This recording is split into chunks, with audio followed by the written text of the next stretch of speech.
topik yang kita ingin bahas mengenai salutis atau keselamatan. Nah, kalau bicara tentang keselamatan, tentu berkaitan dengan siapa yang menyelamatkan. Nah, siapa yang menyelamatkan tentu berkaitan dengan Kristus yang menyelamatkan. Kita sudah belajar mengenal Kristus secara pribadi, naturnya, atributnya, karyanya. Jadi kalau kita mengenal Kristus selalu berkaitan dengan tiga hal tadi. Naturnya, transenden, imanen, mutlak, personal. Atributnya yang incommunicable dan communicable dan incommunicable properties. Karyanya berkaitan dengan penciptaan, berkaitan dengan providensia, berkaitan dengan penebusan. Dan dalam ketiga bagian tersebut, maka dia dinyatakan mengerjakannya di dalam posisinya sebagai Mesias, sang pengantara yang diurapi, mewakili Tuhan menyampaikan firman dengan kuasa dan otoritas, menyampaikan semua pergumulan, kesulitan, ucapan syukur, permohonan kepada Allah, dan yang memerintah menyatakan keadilan dan kesejahteraan. Itu kemesiasan Yesus. Dan tentu bicara tentang karya Kristus selalu berkaitan dengan bukan saja saya, kita semua diselamatkan, tetapi seluruh ciptaan diselamatkan. Namanya penebusan kosmik. Penebusan kosmik berarti penebusan semesta alam. Penebusan bumi dan segala isinya. Penebusan saya, kita umatnya. Nah, sekarang kita masuk ke dalam satu bagian yang penting, bagaimana kita bisa mengerti tentang keselamatan. Mari kita lihat dalam Kejadian pasal yang ketiga. Kalau kita baca Kejadian pasal yang ketiga, kita mengetahui bahwa ayat 1 sampai dengan ayat yang ke-7 itu menggambarkan manusia sudah berdosa, jatuh di dalam keberdosaan, melanggar covenant kerja Adam dan Hawa yang mewakili kita berdosa. Lalu kalau kita baca ayat 8, itu menunjukkan bahwa Tuhan yang berinisiatif berjumpa dengan manusia yang berdosa.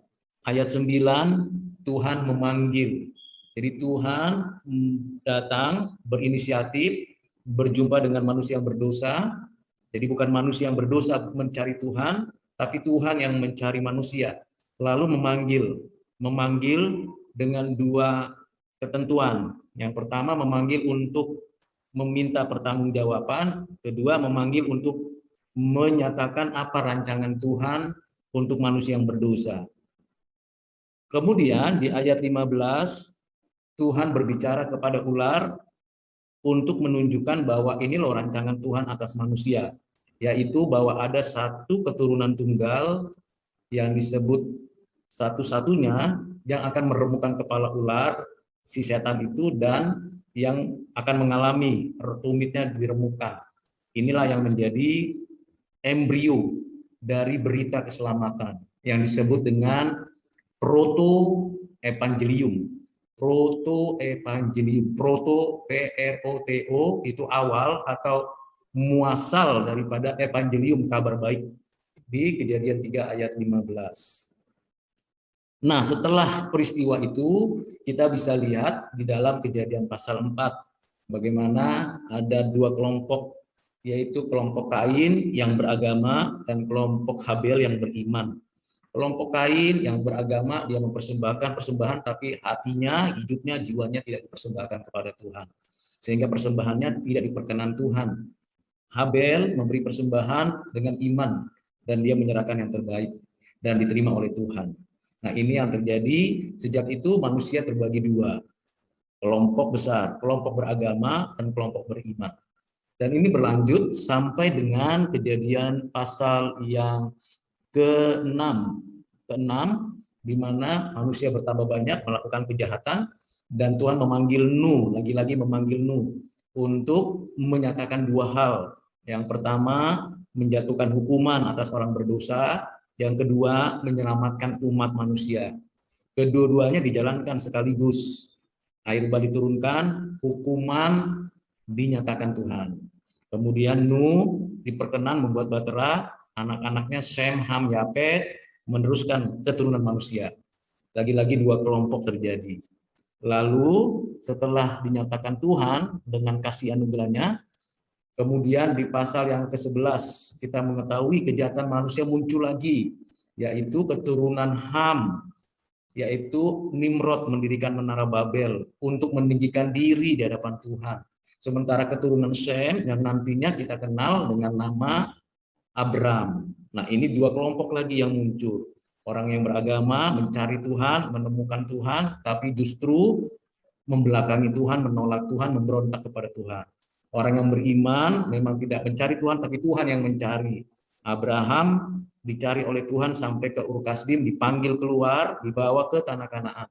Dari Abraham lalu mulai ke Ishak, Yakub, Israel, sampai kepada Kristus. Nah, ini bicara tentang bagaimana Tuhan berinisiatif memanggil dan menetapkan siapa-siapa yang diselamatkan.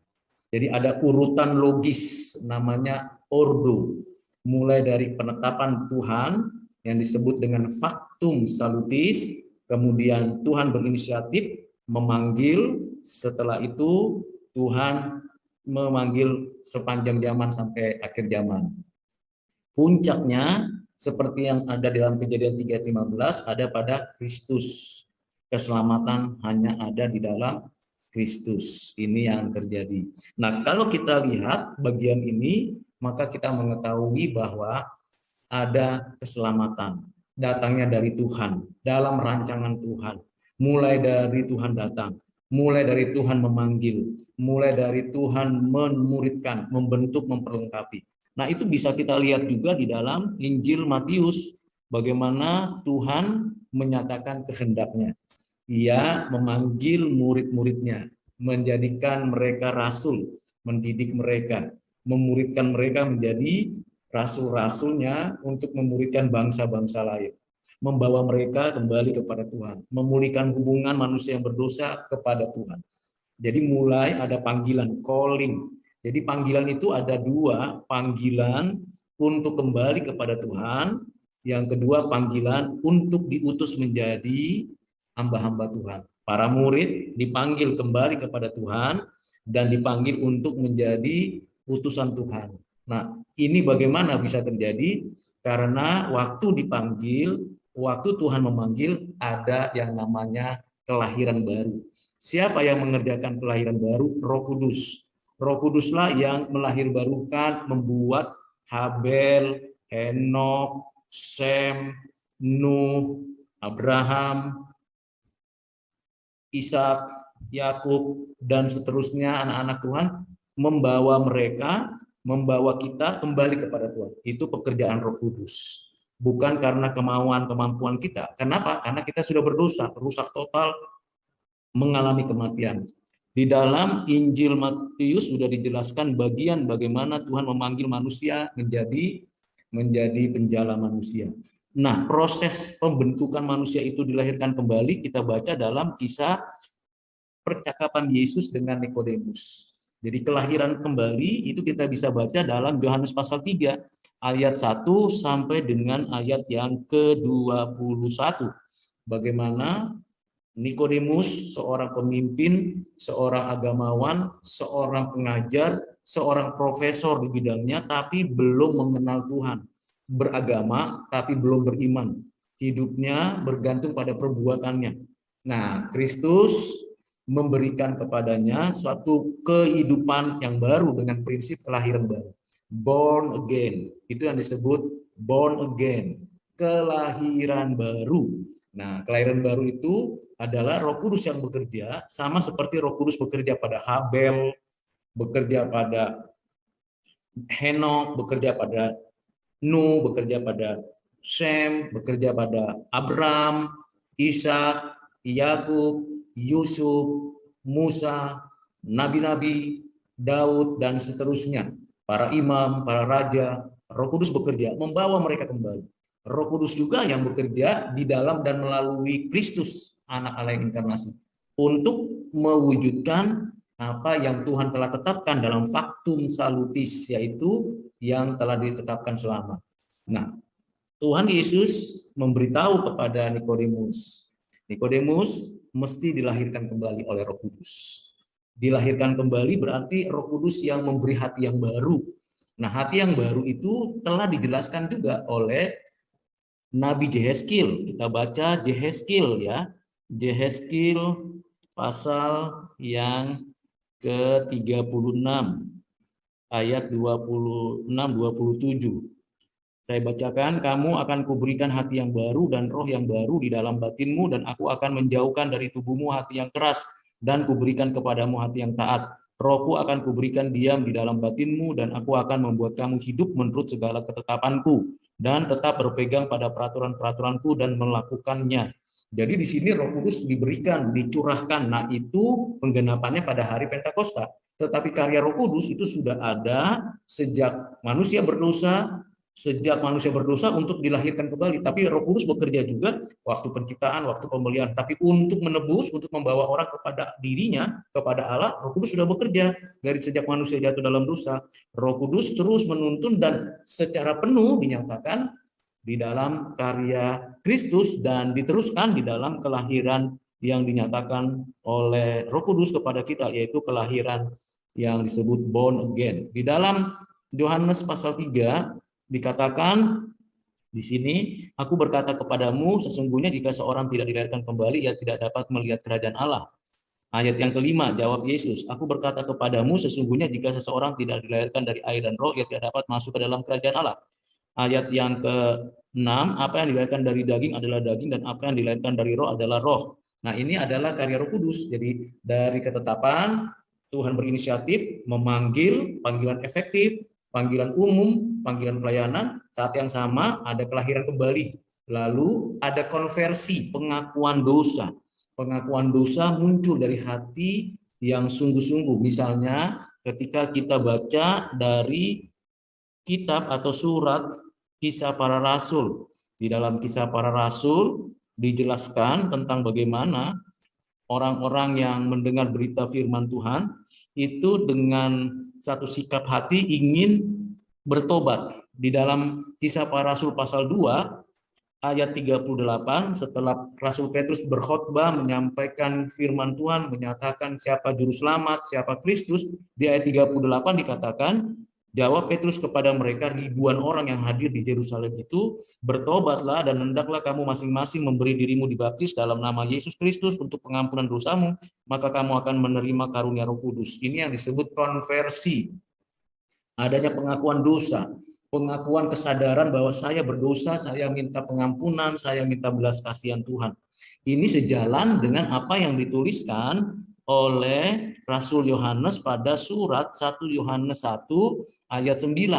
Dikatakan jika kita mengaku dosa kita, maka ia adalah setia dan adil, sehingga ia akan mengampuni segala dosa kita dan menyucikan kita dari segala kejahatan. Jadi ada konversi, pengakuan iman. Saya beriman. Mengapa saya beriman? Mengapa saya percaya bahwa Tuhan mengampuni dosaku? Karena dia sudah mati bagiku. Bagaimana itu bisa timbul di dalam hatiku? Karena Roh Kudus. Roh Kuduslah yang melahirbarukanku saat yang sama. Roh Kuduslah yang mendorongku percaya kepada Kristus. Jadi iman yang menyelamatkan, itu iman yang dikaruniakan Allah kepada kita masing-masing, iman yang memberikan kepada kita tuntunan untuk bisa percaya kepada karya Kristus, dan itu ditanamkan oleh Roh Kudus. Dengan iman itu kita percaya bahwa Yesus itu membuat kita mengampuni dosa kita. Maka kita mengaku dosa. Jadi ada iman dan pertobatan. Iman mendahului pertobatan. Dengan iman yang benar, saya bisa bertobat. Bukan bertobat dulu baru beriman, tapi beriman dulu baru bertobat. Bagaimana saya bisa beriman? Karena saya pada saat yang sama dilahirbarukan oleh Roh Kudus. Jadi Roh Kudus melahirbarukan saya pada saat yang sama, pada momen yang sama, Allah mengaruniakan iman yang menyelamatkan. Roh Kudus menerapkan iman itu untuk percaya akan karya Kristus. Lalu saya dengan iman mengaku, dengan mulut percaya, dengan hati percaya, dengan mulut mengaku, lalu kemudian saya minta ampun dan diselamatkan. Dan itu beroleh keselamatan. Jadi sudah ada konversi di situ. Lalu ketika kita dengan mulut mengaku, dengan hati percaya, mengaku bahwa Yesus Kristus adalah Tuhan dan Juru Selamat, maka kita mengalami yang disebut pembenaran. Itu dapat kita lihat di dalam Roma pasal yang ke-8.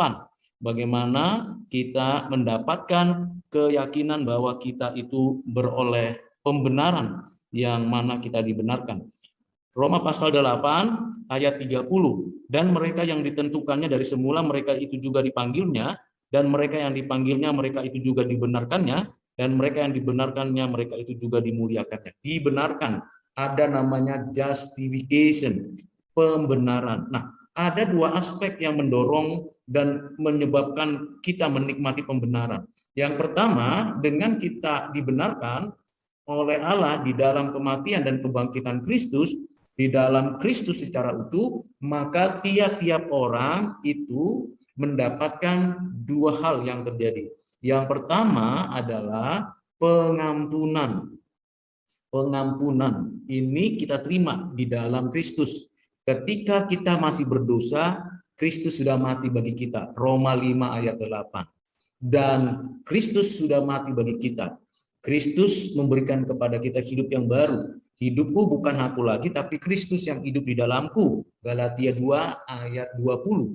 Dan kita ini adalah ciptaan yang baru. Yang lama sudah berlalu. 2 Korintus 5 ayat 17. Nah, ketika kita sudah dibenarkan, kita beroleh pengampunan. Saat yang sama, kita beroleh status baru, namanya anak-anak Allah, diadopsi. Jadi pembenaran, justification, itu menjadikan kita orang yang diampuni dan menjadikan kita anak-anak Allah.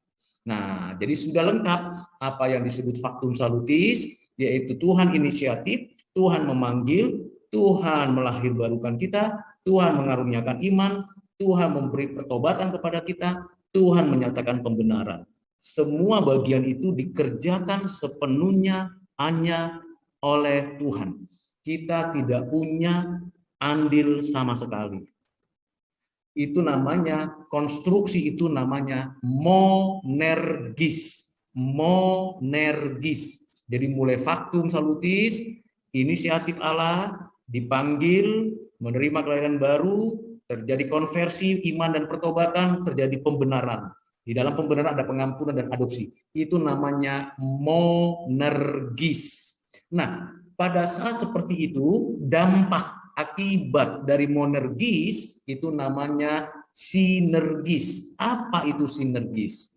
Ada setidaknya dua hal yang dilakukan sebagai buah dari kita hidup sudah dibenarkan Tuhan. Namanya yang pertama pengudusan atau sanctification, yang kedua namanya kesetiaan ikut Tuhan atau faithfulness, kesetiaan ikut Tuhan. Nah, ini sinergis. Saya mengerjakan keselamatan saya dalam Filipi, surat Paulus kepada jemaat di Filipi, pasal 2, di ayat yang ke-13 dikatakan, ayat 12-13 dikatakan, hai saudara-saudaraku yang kekasih, kamu senantiasa taat, karena itu tetaplah kerjakanlah keselamatanmu dengan takut dan gentar, bukan saja seperti waktu aku masih hadir, tetapi terlebih pula sekarang waktu aku tidak hadir. Nah, ini namanya yang disebut dengan pengudusan, mengerjakan keselamatan, hidup berbuah, hidup berkenan di hati Tuhan. Lalu kemudian yang terakhir adalah setia sampai akhir, kesetiaan, menghasilkan buah, hidup dipenuhi Roh Kudus, hidup dipimpin oleh Roh Kudus, hidup disertai Roh Kudus. Jadi ada monergis, ada sinergis. Sinergis itu karena kita bertanggung jawab, kita menyampaikan rasa syukur kita kepada Tuhan karena Ia menyelamatkan kita dari murka Allah, karena Ia telah memberi kepada kita status sebagai anak-anaknya, sehingga kita terdorong untuk hidup berkenan di hati Tuhan. Nah, ini yang disebut salutis. Nah, saya lanjutkan tentang keselamatan. Nah, tentang keselamatan ada paling tidak beberapa kelompok menjelaskannya. Yang pertama misalnya kelompok universalisme. Kelompok universalisme mengatakan bahwa keselamatan itu untuk semua orang. Ternyata tidak di dalam Alkitab. Kain tidak diselamatkan. Kemudian juga orang-orang yang mendirikan Menara Babel. Atau juga orang-orang yang melakukan kejahatan kepada orang Israel. Dan juga kita lihat ada Ishak, Ismail tidak anak perjanjian. Ada Yakub, Esau tidak. Jadi itu adalah tidak universalis. Jadi ini bicara tentang keselamatan. Universalis itu bukan ajaran Alkitab. Ada juga yang kedua adalah yang disebut hyper grace, bahwa saya sudah selamat, sesuka hati saya hidup, yang pasti saya selamat, gak perlu minta ampun. Itu juga tidak sesuai karena tidak ada sinergisitasnya, yaitu hidup yang makin kudus, sanctification. Yang ketiga, ajaran Armenian, bahwa keselamatan itu tergantung saya punya respon. Respon saya apa? Nah, respon saya itulah yang menentukan saya selamat. Begitu. Tuhan kan sudah sediakan keselamatan, lalu saya berespon, maka saya bisa selamat. Itu juga tidak tepat. Kenapa? Karena keselamatan bukan usaha saya. Efesus 2 ayat 8 dan 9. Itu bukan usaha manusia, tetapi pemberian Allah. Jadi tidak ada jasa atau satu kekuatan apapun dari kita. Yang keempat adalah abu-abu. Orang ini berpikir saya selamat atau tidak selamat, saya suka hati saya memilih. Mau milih Tuhan atau tidak memilih Tuhan, saya bebas. Begitu. Kan saya punya free will? Jawabannya tidak. Kita tidak menentukan keselamatan kita. Yang menentukan keselamatan kita Allah dalam faktum salutis. Yang terakhir adalah pandangan Calvinis, yang mana bahwa keselamatan itu anugerah, keselamatan sepenuhnya dari Tuhan, dan setiap orang yang beroleh keselamatan bertanggung jawab dengan keselamatannya, dan keselamatan yang dikaruniakan Tuhan tidak akan hilang. Mengapa? Dijamin oleh Bapa yang mengaruniakan, Kristus yang memeteraikan, memberikan semuanya itu di dalam tangannya, dan Roh Kudus yang memberi jaminan. Nah, itu keseluruhan berkaitan dengan salutis atau ordo salutis. Nah, itu bagian yang penting. Iman mendahului pertobatan, justification mendahului yang disebut dengan sanctification. Sanctification seumur hidup, justification satu kali. Iman yang memberikan kemenangan adalah iman yang menyelamatkan, itu ditanamkan di dalam diri kita, dan hanya orang yang dipilihnya di dalam kekekalan yang beroleh iman itu. Oke, ini ada pertanyaan di ruang chat. Unike Gracia. Apakah momen kelahiran baru itu hanya terjadi spesifik di satu waktu tertentu? Soalnya beberapa orang yang saya temui sering bercerita bahwa mereka lahir baru pada tanggal yang spesifik dan mereka malah menghakimi orang yang lain yang tidak tahu, lupa kapan persisnya mereka mulai lahir baru. Ya, pertanyaan yang bagus sekali berkaitan dengan lahir baru. Kelahiran baru itu kan berarti pekerjaan Roh Kudus, bukan program atau rancangan manusia. Dan yang kedua, memang satu kali, tetapi ada kalanya seseorang itu tidak memiliki suatu peristiwa khusus. Misalnya ada KKR, kemudian dia maju ke depan ketika ada altar calling dari hamba Tuhan, waktu laksanakan KKR, waktu menyampaikan firman. Kalau dalam pemberitaan Injil yang saya lakukan, baik di publik, kadang-kala saya memanggil siapa yang hari ini menerima Yesus sebagai Tuhan Juru Selamat. Siapa yang menyadari keselamatan datangnya dari Tuhan? Silakan maju ke depan. Nanti ada orang-orang yang datang lalu mengakui dosa dan menerima Yesus Kristus. Ada seperti itu. Ada kalanya orang itu membaca Alkitab. Waktu membaca Alkitab tersentuh hatinya oleh Roh Kudus. Lalu dia mengaku dosa dan terima Tuhan Yesus. Ada kalanya dia baru dapat traktat, kecil sekali traktat, lalu dia terima Tuhan Yesus. Ada kalanya orang dengar puji-pujian, misalnya ada satu tempat di mana sulit sekali berita Injil disampaikan, tapi orang Kristen itu memuji Tuhan dengan lirik-lirik yang sangat menyejukkan dan menyampaikan firman Tuhan dalam lirik itu, dan orang lain dengar, selain nadanya itu sangat indah dan harmoni, tetapi juga liriknya itu sangat menyentuh hati untuk percaya kepada Kristus. Misalnya lagu yang sangat tenar, misalnya Tuhan Yesus tidak berubah, atau monggo mas sami derek Yesus misalnya, atau mengikuti Yesus keputusanku dan sebagainya. Nah, orang-orang itu secara antusias datang kepada Tuhan dan percaya. Jadi ada yang nampaknya adalah sebuah peristiwa-peristiwa sederhana, tapi di situ dia ada momen penting yang mungkin dia lupa benar, mungkin dia tidak ingat, atau mungkin tidak dicatat, bahkan tidak tahu. Tapi lama-lama dia makin dekat Tuhan, makin cinta Tuhan. Contoh saya percaya kepada Kristus bukan karena ada KKR, bukan karena ada orang lain itu datang ke rumah saya atau ke tempat tinggal di mana saya kos dulu di Sumatera Utara, di tempat kos saya tidak ada yang datang ke situ. Saya tidak menerima traktat juga. Lalu bagaimana Tuhan menegur saya? Memang saya pernah dengar firman Tuhan waktu masih SMP, SMA. Saya pernah ikut sekolah minggu, tapi saya tidak gubris firman itu, saya tidak terima firman itu di dalam hati saya, hanya sekedar beragama saja. Tetapi suatu ketika pada satu malam, pada bulan Maret, lalu tahun 1990, saya menerima, diingatkan oleh Roh Kudus, saya percaya itu, mendengarkan firman Tuhan dari kitab Wahyu pasal 21 ayat 6. Lalu saya buka. Waktu saya buka Wahyu pasal 21 ayat 6 itu bunyinya demikian. Wahyu pasal 21 ayat yang ke-6. Bukan. Wahyu 20, bukan 21. Wahyu 20 ya. Iya, Wahyu 20 bukan Wahyu 21. Wahyu 20 ayat 6. Berbahagia dan kuduslah ia yang mendapat bagian dalam kebangkitan pertama itu, kematian yang kedua tidak berkuasa lagi atas mereka, tetapi mereka akan menjadi imam-imam Allah dan Kristus, dan mereka akan memerintah sebagai raja bersama-sama dengan dia 1000 tahun lamanya. Ayat ini terus-menerus diperdengarkan di dalam tidur saya, di dalam mimpi saya, dan ketika saya bangun, saya cari Alkitab, lalu saya buka ayat ini. Dan ayat ini yang mengubah hati saya, sehingga saya percaya kepada Kristus. Waktu itu tahun 1990, itu pada bulan Maret menjelang ulang tahun saya. Dan saya bersyukur kepada Tuhan, dengan ayat ini kembali saya bertobat. Saya tinggalkan rokok, saya tinggalkan minum-minuman keras, saya tinggalkan semua hal buruk, lalu saya percaya sama Tuhan, lalu saya cari persekutuan, cari gereja. Saya ikut persekutuan mahasiswa, lalu saya ikut terlibat dalam kelompok kecil mahasiswa, ikut persekutuan, ikut aktif di gereja, saya aktif sampai sekarang. Dari ayat ini nggak ada yang khotbahin. Jadi kalau ditanya kapan itu terjadi, saya juga nggak tahu kenapa itu bisa terjadi. Tapi itu anugerah Tuhan.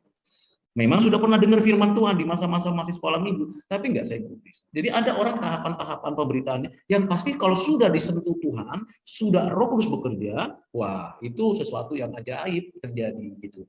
Tapi kalau kita cuma beragama, ya sudah selamanya beragama, berdebat kusir, hanya tahu di pikiran, tapi hidupnya nggak diperbaharui, cara pandangnya nggak diperbaharui. Nah seperti itu. Jadi kalau ada orang yang meledek atau di sini ditulis menghakimi, hak apa orang lain menghakimi manusia, sesama manusia? Enggak ada hak. Nasib kekekalan seseorang dicatat di garis bawah ya. Nasib kekekalan seseorang bukan ditentukan oleh manusia, Tuhan sudah tentukan. Jadi kita nggak punya hak, oh nasibnya ini pasti nanti masuk neraka, ini masuk surga, ini masuk neraka. Hak apa manusia menentukan sendiri? Kita menyaksikan kasih Kristus, tapi kita tidak punya hak menghakimi. Termasuk saya tidak bisa menentukan kalian masuk mana, kalian masuk saya nggak bisa, dan tidak punya hak juga. Jadi kalau ada orang yang bisa menghakimi begitu, emangnya dia Tuhan, ya kan? Nggak bisa begitu ya. Jadi orang seperti itu jelas sekali pasti bukan orang Kristen yang sejati. Dia beragama Kristen, pandai mengkritiki orang, pandai menghakimi orang, pandai untuk mengatakan ini salah, ini tidak, tapi dia sendiri hidupnya nggak beres. Apalagi bicara nasib kekekalan seseorang. Hati-hati, jangan sembarangan. Itu tidak ada hak kita. Lalu pertanyaan berikutnya adalah, di dalam doktrin keselamatan dikatakan bahwa Allah telah memilih manusia. Manusia akan diselamatkan, sedangkan yang tidak dipilih akan binasa. Namun, bukankah di Alkitab tertulis bahwa Tuhan tidak mengendaki seorang pun untuk binasa? Iya, Tuhan tidak mengendaki seorang pun yang ditetapkannya binasa. Kalau semuanya tidak binasa, kalau Tuhan tidak menetapkan, pertanyaannya dibalik. Mengapa Kain tidak diselamatkan? Mengapa Firaun tidak diselamatkan? Mengapa Herodes tidak diselamatkan? Mengapa Yudas Iskariot dibiarkan oleh Tuhan mati bunuh diri? Mengapa ada pengikut Nikolaus yang melakukan kejahatan? Mengapa ada orang beragama lain di seluruh dunia? Bahkan yang antikris, yang membenci Yesus, membenci pengikut Yesus, membakar gereja. Mengapa? Kau tahu semuanya diselamatkan, untuk apa pemberitaan Injil? Untuk apa kalau semua diselamatkan? Itu universalisme. Nah, dari pertanyaan ini nampak sekali pengaruh universalismenya. Karena membaca Alkitab, tafsir Alkitab, kalau salah sedikit saja, itu akan kelirunya luar biasa. Kalau misalnya semua orang diselamatkan, betul-betul diselamatkan semua orang, karena Tuhan maha cinta kasih, ya kan? Jadi untuk apa Yesus mati? Untuk apa Yesus mati? Itu semua diselamatkan. Ya kan, itu logisnya. Jadi nggak masuk akal kalau semua diselamatkan untuk Yesus mati. Dalam Alkitab jelas, aku mati, aku datang untuk umatku, umat penebusan. Matius 1, ya, kalau kita baca Matius pasal 1 ayat yang ke-23, di situ dituliskan Di dalam Alkitab, sesungguhnya anak darah itu akan mengandung melahirkan seorang anak laki-laki dan mereka akan menamakan dia Immanuel yang berarti Allah menyertai kita. Kemudian di ayat 21-nya sebelumnya, ia akan melahirkan anak laki-laki, yaitu Maria akan melahirkan anak laki-laki dan engkau akan menamakan dia Yesus. Jadi anak laki-laki itu diberi nama Yesus atau Yosua karena dialah yang akan menyelamatkan umatnya dari dosa mereka. Menyelamatkan umatnya dari dosa mereka. Jadi keselamatan itu memang Tuhan ciptakan semua manusia, tapi di antara semua manusia Tuhan memilih menetapkan siapa yang diselamatkan. Di dalam Roma pasal yang ke-8 atau pasal yang ke-9 ya, pasal 9, kita bisa lihat di dalam pasal yang ke-9 di ayat 12, dikatakan kepada Ribka, anak yang tua akan menjadi hamba anak yang muda. Ayat 13, seperti ada tertulis, aku mengasihi Yakub tetapi membenci Esau. Jika demikian, apakah yang hendak kita katakan? Ayat 14, apakah Allah tidak adil? Mustahil. Ayat 15, dicatat di garis bawahi ayat 15, sebab ia berfirman kepada Musa, aku akan menaruh belas kasihan kepada siapa aku mau menaruh belas kasihan, dan aku akan bermurah hati kepada siapa aku mau bermurah hati. Jadi hal itu tidak tergantung pada kehendak orang atau usaha orang, tetapi kepada kemurahan hati Allah. Jadi kemurahan hati Allah, ya memang Tuhan menghendaki. Ini dikatakan juga oleh Tuhan Yesus dalam Yohanes waktu bercakap-cakap dengan Nikodemus, Yohanes pasal 3 ayat yang ke-18. 18, barang siapa percaya kepadanya ia tidak akan dihukum, barang siapa tidak percaya ia telah berada di bawah hukuman, sebab ia tidak percaya dalam nama anak tunggal Allah. Dan inilah hukuman itu, terang telah datang ke dalam dunia, tetapi manusia lebih menyukai kegelapan daripada terang, sebab perbuatan mereka jahat. Sebab barang siapa berbuat jahat membenci terang dan tidak datang kepada terang itu, supaya perbuatan-perbuatan yang jahat itu tidak nampak. Tetapi barang siapa melakukan yang benar, ia datang kepada terang, supaya menjadi nyata bahwa perbuatan-perbuatannya dilakukan dalam Allah. Ia bisa datang karena anugerah Tuhan, dan dia tidak datang karena memang Tuhan tidak kasih anugerah. Jadi itu namanya belajar mengerti tentang teks. Nah, apakah mereka itu apakah pertanyaan yang berikutnya berkaitan dengan doktrin keselamatan, bagaimana cara Allah memilih manusia yang akan diselamatkan dengan yang akan binasa, bagaimana nasib orang-orang yang tidak mengetahui Allah atau tidak memiliki iman yang kuat tetapi hidup dengan baik dan sama. Tidak ada orang baik. Di dalam Roma pasal yang kedua dikatakan, di Roma pasal yang kedua dikatakan bahwa ya dikatakan begini, ayat 14, Roma pasal 2 ayat 14. Apabila bangsa lain yang tidak memiliki hukum Taurat oleh dorongan diri sendiri melakukan apa yang dituntut hukum Taurat, maka walaupun mereka tidak memiliki hukum Taurat, mereka menjadi hukum Taurat bagi diri mereka. Ayat 15, Roma 2 ayat 15. Sebab dengan itu mereka menunjukkan bahwa isi hukum Taurat ada tertulis dalam hati mereka, dan suara hati mereka turut bersaksi, dan pikiran mereka saling menuduh dan saling membela. Ayat 16, hal itu akan nampak pada hari bila mana Allah sesuai dengan Injil yang kuberitakan akan menghakimi segala sesuatu yang tersembunyi dalam hati manusia oleh Kristus Yesus. Jadi orang-orang yang mengaku percaya dan mereka sudah dapat ada hukum Taurat di dalam hati mereka, namanya hukum hati nurani, dan Tuhan akan mengadili, dan ternyata memang tidak ada seorang pun yang berbuat baik. Itu dituliskan lagi kalau kita baca di dalam Roma pasal 3 di ayat yang ke-10 sampai dengan ayat yang ke-17. Ayat 10, seperti ada tertulis, tidak ada yang benar seorang pun tidak. Jadi upah dosa adalah maut, jadi tidak ada seorang pun yang benar, semuanya yang namanya orang berbuat baik pun orang berdosa. Orang berbuat baik pun orang berdosa. Orang bisa berbuat baik karena anugerah umum. Kita semua bisa berbuat baik. Entah agamanya apa, kepercayaannya apa, etnisnya apa, budayanya apa, selalu punya keinginan berbuat baik. Dan kalau kita bisa berbuat baik, itu karena anugerah umum. Bukan untuk keselamatan, tapi untuk menahan dosa. Namanya itu untuk menahan dosa. Nah, menahan dosa, restrain of the sin, itu karena anugerah umum, dan anugerah umum diberikan kepada semua orang, seperti kepada Hagar dan Ismail diberikan anugerah umum. Walaupun Hagar itu budak dan Ismail itu anak budak, tapi Tuhan Allah tetap memberikan anugerah umum, bahkan anak Ismail tetap diberikan keturunan banyak dan diberkati Tuhan. Itu anugerah umum, tapi tidak mengubah status Hagar menjadi istri Abraham, status Ismail menjadi anak perjanjian, tidak mengubah, karena Tuhan yang menetapkan. Dan memang Tuhan tetapkan di dalam kekekalan. Dari sekian banyak yang diciptakan Tuhan, sebagian ditetapkan untuk beroleh keselamatan. Jadi nasib kekekalan mereka bagaimana? Orang-orang yang tidak diselamatkan, ya masuk api neraka. Kalau beberapa teolog mengatakan mereka akan musnah binasa lenyap, nihil. Bagi kita tidak ada Alkitab mengatakan begitu, bahwa mereka akan di sana. Dan mereka melakukan kejahatan. Jadi tidak ada seorang pun yang berbuat baik. Perbuatan mereka egois. Kita uji kalau mereka berbuat baik. Siapa yang kasih contoh berbuat baik? Kalau berbuat baik untuk siapa? Berbuat baik untuk apa? Misalnya ada orang berbuat baik. Berbuat baik untuk siapa, dalam kondisi bagaimana, apa reasonnya dia berbuat baik. Pasti dia berbuat baik karena ada alasan. Kalau dia berbuat baik untuk perbuatan untuk beroleh keselamatan, maka dia tidak akan beroleh keselamatan. Kenapa? Karena perbuatan baik tidak menghapus status orang berdosa dalam dirinya. Jadi tidak ada seorang pun. Jadi bagaimana? Maka kalau begitu bagaimana? Ya di ayat 23, karena semua orang telah berbuat dosa dan telah kehilangan kemuliaan Allah. Dan bersyukur kalau ada Kristus yang membenarkan. Nah, ini hal yang penting yang perlu. Jadi kalau begitu, apakah bagaimana nasib orang yang tidak mengetahui hal, yang tidak memiliki iman? Ya, iman itu kan ada 4 ya, 4 iman. Iman itu ada 4. Pertama, iman natural. Semua orang punya iman. Iman itu sesuatu keyakinan berkaitan dengan apa yang mau dipercaya. Iman natural. Tetapi iman natural ini tidak menyelamatkan karena sudah berdosa.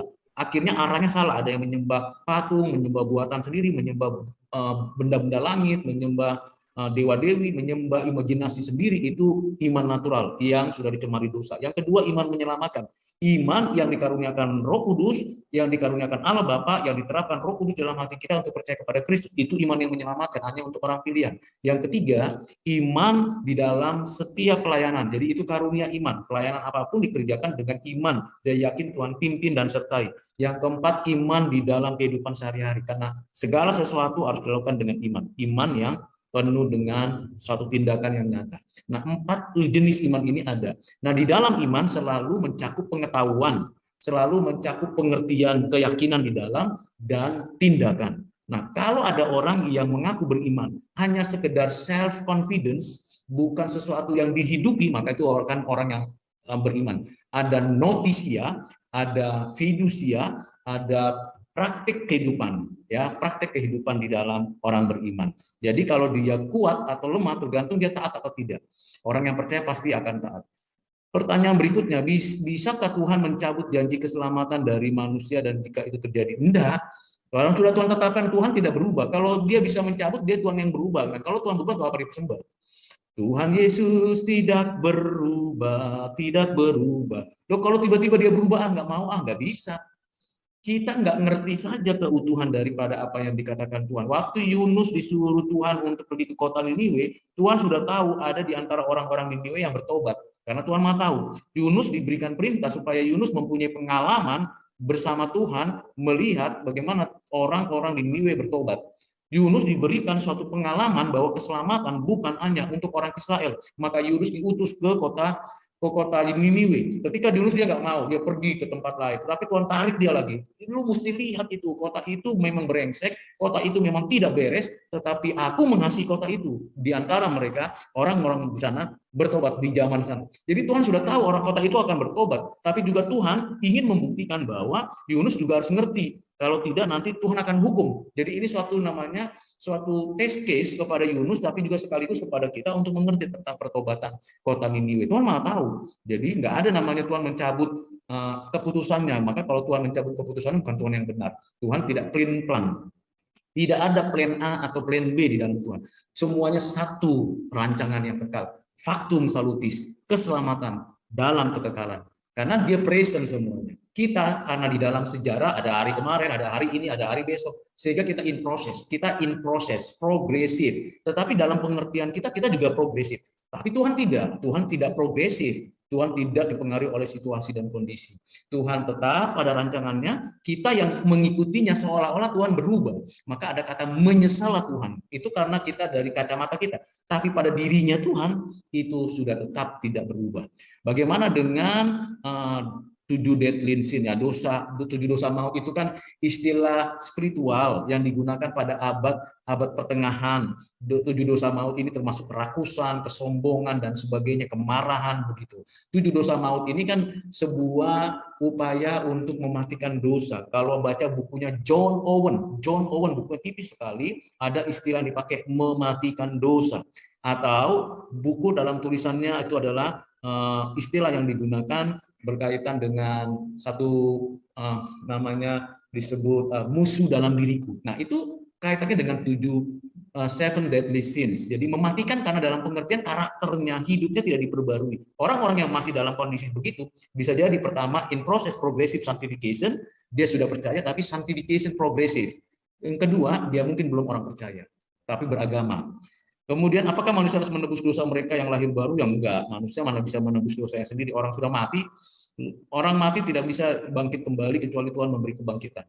Banyak ajaran sesat yang salah menafsir Alkitab dengan membawa-bawa keselamatan. Tetapi bagaimana dengan kepercayaan dan apa yang mereka lakukan dan menyelamatkan mereka? Ya nggak selamat. Ya mereka melakukan karena untuk ya berupaya saja. Keselamatan mereka tidak bisa kebaikan mereka tidak bisa menyelamatkan mereka. 4.000 agama di seluruh dunia, 4.000 agama. Jangan berpikir cuma 1, 2, 6, 7 gitu di Indonesia. 4.000 agama di seluruh dunia. Semua adalah usaha manusia mencari Tuhan. Tapi hanya satu kepercayaan dalam Alkitab, Tuhan mencari manusia. Karena manusia ketika mau mencari Tuhan, pasti manusia salah arah. Karena manusia sudah berdosa. Kalau tidak semua orang diselamatkan, kenapa manusia tidak diselamatkan? Ya Tuhan mau ciptakan. Tuhan mau ciptakan. Sama seperti Tuhan ciptakan dinosaurus. Kenapa Tuhan mesti musnahkan dinosaurus?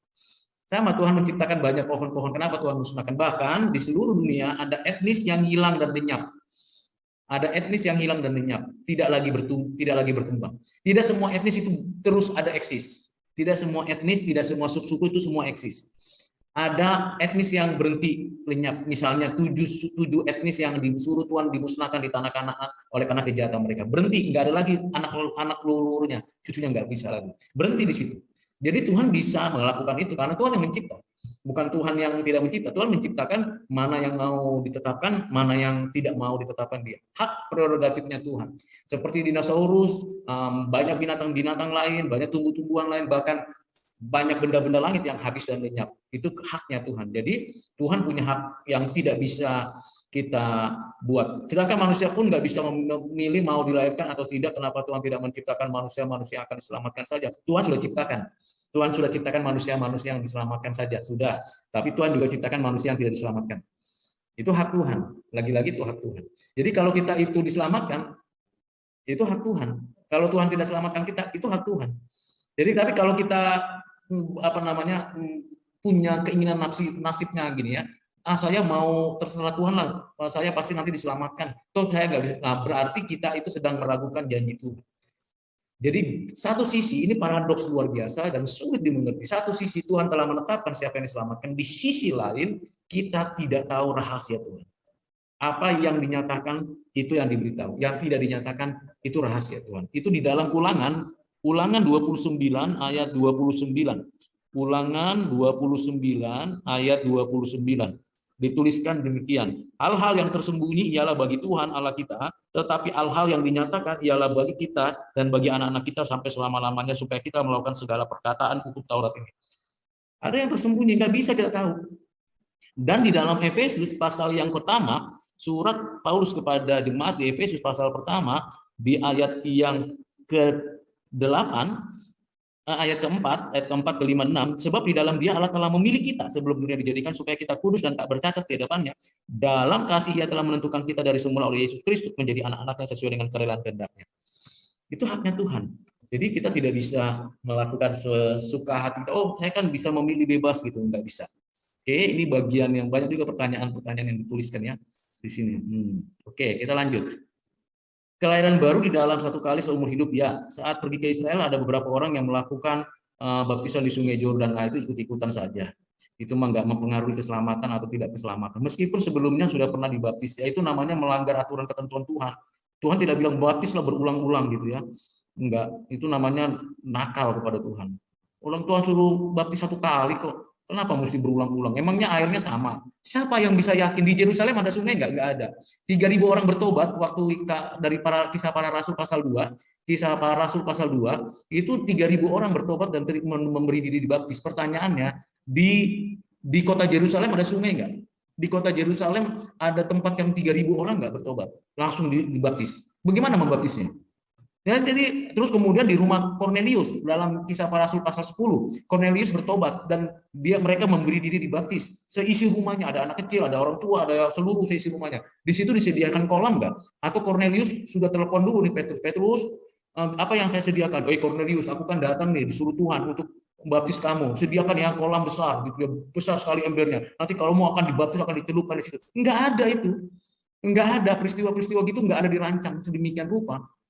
Jadi ada yang Alkitab sudah jelaskan begitu. Kenapa mesti dibuat baptisan mesti di Sungai Jordan, lalu seolah-olah itu paling sah, paling baik gitu. Ya kalau dia belum dibaptis, oke lah, nggak masalah belum dibaptis gitu ya. Tapi kalau sudah dibaptis ya nggak usah lagi gitu ya. Kemudian mendampingi pergi ke tanah perjanjian, lalu bukan dibaptis 2 kali atau dibaptis ulang, apa kalian hanya sebagai simbol? Enggak lah, nggak perlu dibaptis 2 kali. Untuk apa gitu ya? Baptis 2 kali juga nggak bermanfaat apa-apa kok. Yang penting hatinya sudah dibaptis 1 kali, dan saya dibaptis 1 kali masih baik, dan saya percaya Kristus bekerja dalam hidup saya, dalam pelayanan saya, dalam penginjilan saya. Dan saya nggak perlu baptis 2 kali, dan itu berarti saya tidak menghargai pertama Tuhan dalam nama Bapa, Anak, Roh Kudus. Kedua, tidak menghargai hamba Tuhan yang membaptis saya. Ketiga, tidak menghargai gereja Tuhan yang melaksanakan itu. Keempat, tidak menghargai jemaat Tuhan yang menyaksikan baptisan saya. Kelima, tidak menghargai institusi negara yang telah menerima surat baptisan saya sebagai tanda bukti bahwa saya orang Kristen. Dan yang keenam, tidak menghargai bagaimana orang tua mendidik saya di rumah. Jadi kalau kita nggak mau dibaptis ulang, itu berarti berapa jahatnya kita di hadapan Tuhan. Ya, jadi jangan aneh-aneh gitu ya. Kalau udah sekali-sekali, kalau belum dibaptis wajib dibaptis kalau belum dibaptis ya. Mengenai paham Armenian yang mengatakan bahwa keselamatan tergantung pada respon kita, bukannya respon kita itu berperan. Iya, berperan. Yang membuat kita berespon itu siapa? Tuhan. Bagaimana kita bisa berespon kalau bukan Tuhan yang memberi hidup? Orang namanya sudah mati, upah dosa kan mati. Mati itu nggak bisa berbuat apa-apa. Papa saya waktu mati, Bapak bangun. Dia sudah begini aja. Nggak bisa. Bapak mana emasnya? Gini aja nggak bisa ngomong apa-apa. Udah mati. Udah mati nggak ada respon apa-apa. Kok tiba-tiba Bapak bangun terus gini, ada apa Rudi? Di mana masnya? Oh di situ, mati lagi itu. Ya enggak, itu lucu banget gitu kalau ada begitu ya. Mungkin sebelum dia bangun udah kabur semua orang gitu, termasuk saya juga kabur kali ya. Papa saya udah mati, udah disuntik formalin misalnya, tiba-tiba dia bangkit kan, apa enggak kabur semua gitu kan? Tapi namanya sudah mati sudah, nggak bisa berbuat apa-apa. Loh kok nggak bisa berbuat apa-apa? Kok bisa meresponnya? Nggak bisa. Jadi diberi dulu hati yang baru, diberi dulu hidup yang baru dia bisa berespon, ya kan? Sederhana sekali kok, logis banget gitu ajaran Alkitab itu. Apakah orang yang awalnya sudah percaya Tuhan Yesus dan setia mengikuti Tuhan tetapi murtad, orang seperti ini saya nggak yakin bahwa dia orang percaya. Dia beragama tapi dia mencicipi berkat-berkat rohani, tetapi dia telah tidak hidup di dalam Tuhan. Itu banyak sekali dalam surat Petrus dijelaskan ada orang-orang murtad seperti itu. Di dalam Ibrani pasal 6 juga dijelaskan. Sebenarnya dia bukan orang yang percaya atau orang yang sungguh-sungguh percaya kepada Tuhan. Apakah keselamatan bisa hilang? Ya, keselamatan nggak bisa hilang, orang diberikan Tuhan kok. Bukan kita yang memberi, bukan kita cari. Itu bukan kita cari loh keselamatan. Diberi oleh yang memiliki hidup.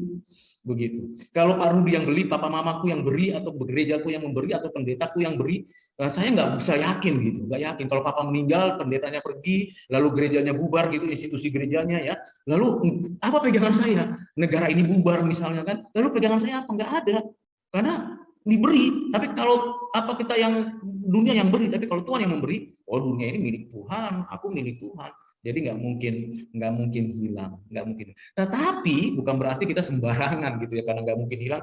Suka-suka hatinya saja ya kan bisa aja. Aku sudah diselamatkan, itu hyper grace, itu hyper grace. Orang hyper grace itu sangat-sangat apa ya? Sangat-sangat tidak bertanggung jawab. Orang yang sangat tidak bertanggung jawab. Ini ada, apakah baptisan ulang itu simbol? Rasanya mereka itu lebih banyak bukan simbol ya. Rasanya mereka nggak meyakini apa yang Tuhan sudah kerjakan melalui hamba Tuhan. Ingat loh, semua hamba Tuhan adalah hamba Tuhan, hambanya Tuhan. Kalau hambanya Tuhan tidak dipercaya, Tuhannya juga nggak dipercaya, terus merasa diri paling benar gitu. Hati-hati, hati-hati.